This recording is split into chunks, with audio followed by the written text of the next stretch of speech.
দেখেন আপনার সুরে চুরি করছে, চুরি করার পরে মালিকের কাছে ধরা খাইছে ভালো কথা। দেখেন মায়েরা হাতটা ফাটাই লাইছে, কিন্তু মালিকের কথা হইতেছে তুই এই ঘরের ভিতর ঢুকলি কিভাবে দেখাই তুই। দেখেন একটু জানালা গ্যালেরার গ্রিলের ভিতর দিয়ে, এটার ভিতর দিয়ে আপনি কেউ ভাবতে পারবে না যে এটাতে চুরি করা যাবে বা চুরি ঢুকতে পারবে। আর এত বড় দামরা বেটা এটা দিয়ে ঢুকে গেছে, বিশ্বাস হইবে কেউ? তারপরে বলতেছে যে তুই এটার ভিতর ঢুক, এটার ভিতর দিয়ে ঢুক, আমি দেখতে হবে যে কীভাবে তুই ঢুকছস। এখন ঢুকতেছে, দেখেন এটা কি সম্ভব? এত বড় দামরা এর ভিতরে ঢুকে যাইব? সবাই কিন্তু সাবধান হওয়া দরকার। এই যে দেখেন ঢুকতেছে, দেখেন ঢুকতেছে, দেখেন অসম্ভব জিনিস।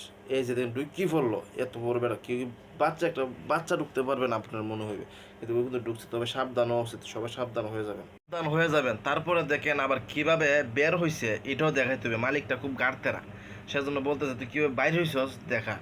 কারণ আমার রুম বানাইছে এত সুন্দরভাবে, এই গেলিটা ঢুকলি বাইরে হইলি অলৌকিক ঘটনা না ভাই। দেখেন এখন বাইরে হওয়ার কথা বলতেছে, এখন বাইরে না হয়ে তো উপায় নাই।